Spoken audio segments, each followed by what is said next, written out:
يا مساء الخير، عاملين ايه؟ يا رب تكونوا بخير. والنهارده جولة جديدة من جولاتنا خارج حدود مصر. جولات النهارده هتكون من داخل اتوبيس النقل العام بايطاليا. هصور لكم النهارده الطريق او الطرق البيوت اللي هتقابلنا النهارده في طريقنا واحنا ماشيين. عايز افرجكم على جمال الشوارع والمباني اللي موجودة في ايطاليا.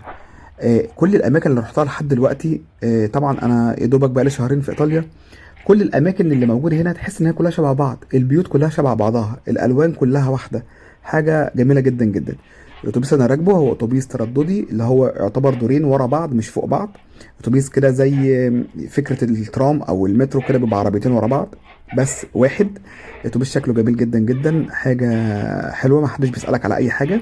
انت في ثلاث حاجات، ثلاث وسائل للتذكره. اول حاجه بص، في اجهزه قدامنا اهي. اول حاجه على اليمين ده لو انت معاك التذكره او معاك تيكت كده، بتدخله هنا بيقرا التذكره وخلاص وبيخرمها او ما اعرفش بيعمل فيها ايه. الجهاز اللي جنبه ده لو انت معاك كيو ار كود من على التليفون انك قاطع التذكره زي اونلاين او حاجه زي كده، بتعمل لها اسكان هنا. تالت حاجه في جهاز كده جنب السواق ده اللي هو للكاش. لو انت ما معكش لا ده ولا ده، بتقطع تذكره وبيضرب التيكت بتاعها وبيديهولك وبتحاسب عليها عادي جدا جدا. دي كده الفكره، ويا رب اكون انا كده بتكلم صح اصلا على الجهازين الاولانيين، يعني دي تخمين يعني. انا عن نفسي بركب، ممكن اقطع التيكت من بره في اي كشك او اي سوبر ماركت او اي محل. تلاقي كده بيقطع تذاكر، تدخل تقطع التذكره من الكشك من بره، ارخص بكتير من انك تقطعها جوه الاتوبيس. المهم تعالى بقى نكمل النهارده في جولتنا. جولات النهارده ما فيهاش كلام. جولات النهارده بص، انا عايز افرجكم على ايطاليا فيها خضره كتير جدا. في جنبي بحيره، البحيره دي اسمها لاجو دي جاردا، او البحيره اسمها جاردا. البحيره اللي هي على الشمال دي بحيره كبيره جدا جدا، جميله جدا جدا يا جماعه. المنطقه اللي هي فيها احنا هنا دي كده داخل على حته اسمها سالو، وجاي من حته اسمها ريفا ديل جاردا. ريفا ديل جاردا دي كده منطقه في شمال ايطاليا منطقه في شمال ايطاليا. المنطقه دي جبليه جدا، في كميه جبال هنا. المطر لما بيجي مطر بينزل على الجبل، الميه بتنزل تنحدر تنحدر لتحت. كونت البحيره اللي على شمالكم دي. حاجه سبحان الله، يعني سبحان الخالق، حاجه جميله جدا اللي هي البحيره اللي على الشمال. جولة النهارده بصراحة مش عايز اتكلم فيها كتير، انا عايز اسيبكم مع الجمال. يعني شايفين الخضار والشجر الرهيب ما شاء الله، يمين وشمال. يمين لو الكاميرا بس جابت ان شاء الله هوريكم، انا يميني جبال، يعني الحتة اللي يميني دي كده دي جبال مرتفعة. والطريق ده كده يعتبر شقينه في قلب الجبل او شقينه كده في الجبل، عاملين طريق يبقى على شمالي بحيرة، على يميني جبال. بحاول برضه اصور لكم كده لو في رؤية عندنا اقدر اصور لكم سلاسل الجبال بقى وكمية الشجر والخضار. يعني هي الجبال كلها مكتسية بالاشجار والخضار. وقبل برضو ما نبتدي جولتنا، حابب اطلب منكم طلب يعني ودعم بسيط كده ليا. ده اول طلب اطلبه منكم، انكم تتفاعلوا اكتر مع القناه ومع الفيديوهات. لان اليوتيوب حاجه رخمه جدا جدا. اليوتيوب لو الواحد بعد عنه او منشئ محتوى يعني بعد عن اليوتيوب شويه وما نزلش فيديوهات، بتيجي بعد كده تنزل فيديوهات، اليوتيوب مش بيقترح الفيديوهات دي ليك، يعني فيديوهاتك لاي حد او للناس يعني. فبالتالي الفيديو ما بيتشافش او ما بيوصلش لناس كتير جدا جدا، او بيوصل لعدد قليل اللي هما بيشوفوا الفيديو. فبالتالي المشاهدات بتقل جدا، وبحس ان التعب اللي انا بتعبه او اللي انا بعمله في الفيديو كانه راح حضر ومحدش شاف الفيديو. ودي بصراحه حاجه هي على العامل النفسي حاجه محبطه جدا جدا. فاتمنى منكم بس الفتره دي تتفاعلوا اكتر مع الفيديوهات، ان كان بلايك او ان كان بشير او ان كان بكومنت.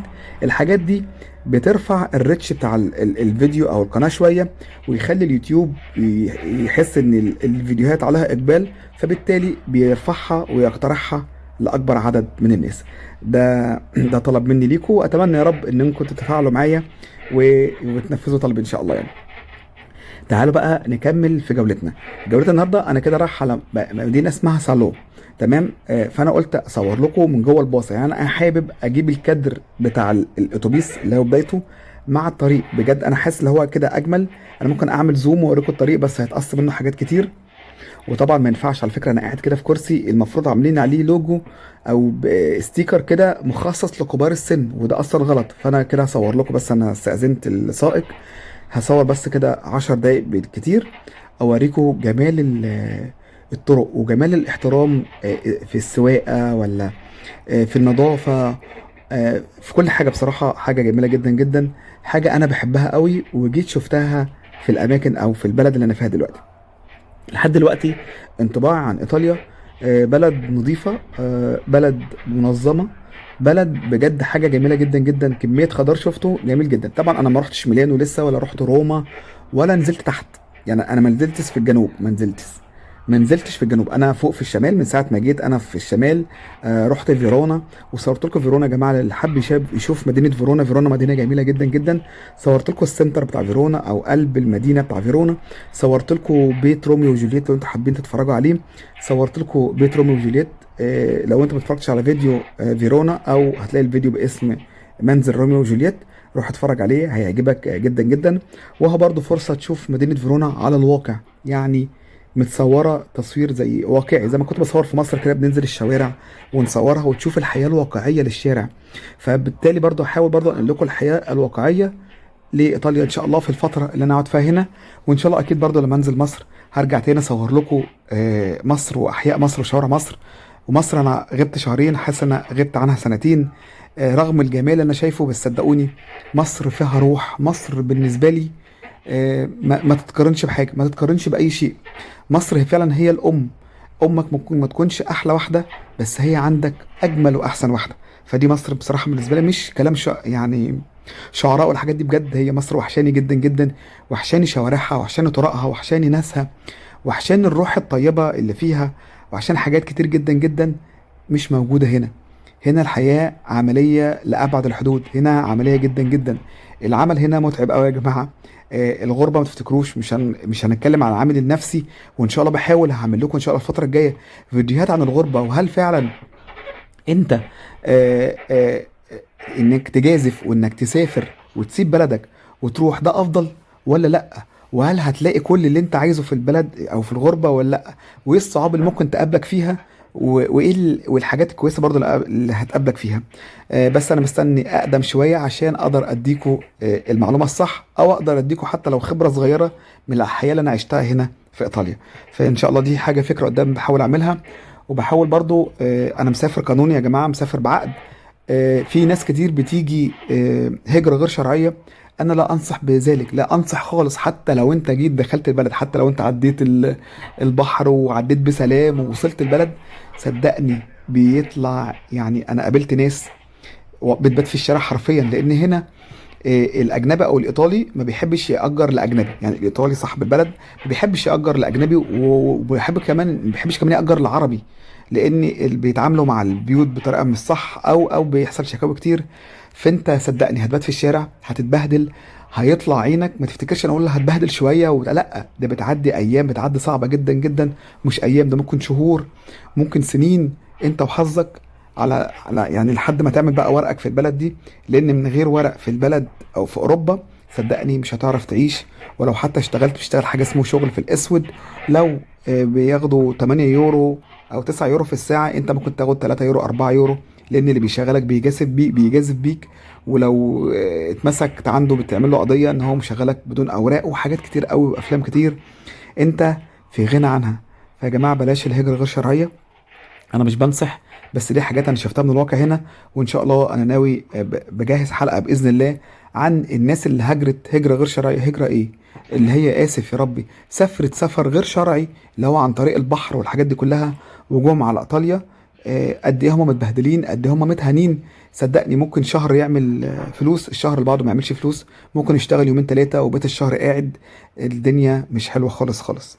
فلو انت حابب تيجي اوروبا، لازم تسافر قانوني. مفيش افضل من القانوني. القانوني بيوفر لك حاجات كتير جدا جدا. بيوفر لك سكن، او بيوفر لك وظيفة بتقدر من خلالها تمسك فلوس، تقدر تجيب سكن، وتقدر تعيش، وتقدر تاكل، وتقدر تشرب. احنا طلعنا بره الموضوع. خلينا النهارده، اصلا ما كنتش عايز اتكلم، ما كنتش احكي في حاجه، لان اصلا انا ما اعرفش انا ماشي فين. انا اول مره امشي في الطريق ده. تمام. هو حتى طريق اسمه فيا رابابليكا او حاجه كده، او الشارع الجمهوري بالعربي يعني. فانا دخلت في كلام مع ان ما كانش في دماغي خالص اتكلمه. المهم احنا اتفرجنا النهارده ولو على حاجه بسيطه عن الشوارع الايطاليه. ده كده شارع يعتبر شارع رئيسي، بس هنا عشان شارع مبني على جبل، فهو يا دوبك حاره رايح وحاره جاي، خضره يمين، بحيره شمال. حاجه قمه الجمال، الواحد كاني ماشي يعني حاجه في منظر طبيعي. دي كده كانت جوله سريعه جدا جدا عن شوارع ايطاليا. مش هنقول شوارع ايطاليا، انا اي مكان همشي فيه ان شاء الله ورجعنا بقى مكاننا تاني على الكرسي الطبيعي بتاعنا كده. انا قاعد جنب الشباك على الشمال، دي الاماكن المخصصه لينا، وبعدت خالص عن اللي انا قاعد مخالف وقاعد في كرسي كبار السن. تعالوا بقى نكمل في جولتنا اللي هي خلاص انا هنهيها. انا مش عايز يعني الفتره الجايه مش عايز اطول برضو الفيديوهات، عايز اخليها في حدود 10 دقائق الا لو في حاجه استثناء اللي انا اقدر اطول الفيديو. آه، دي كده يا جماعه ايطاليا، بلد جميله جدا جدا بصراحه.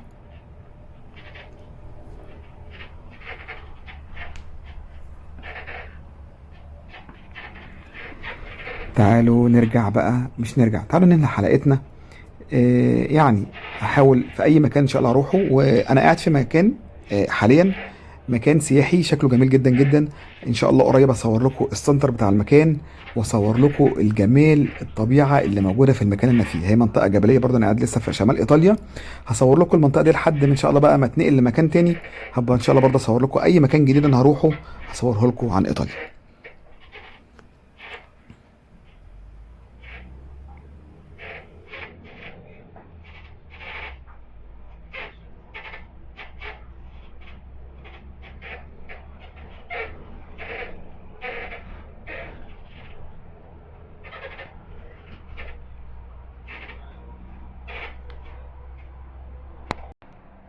ومن عند بقى الجبال والخضرة والشجر والحاجة الرائعة دي، تعالوا بقى ننهي جولتنا النهاردة. أتمنى يا رب تكون الحلقة النهاردة عجبتكم، ولو الحلقة عجبتكم أتمنى يا رب تعملوا لايك للفيديو، وتقول لي رأيك في كومنت لو الفيديو عجبك، وبرضه لو الفيديو مش عجبك برضه قول لي رأيك. وفي نهاية حلقتنا كالعادة هنقول انتظروني في فيديوهات تانية كتير، وكان معاكم أحمد، والسلام عليكم ورحمة الله.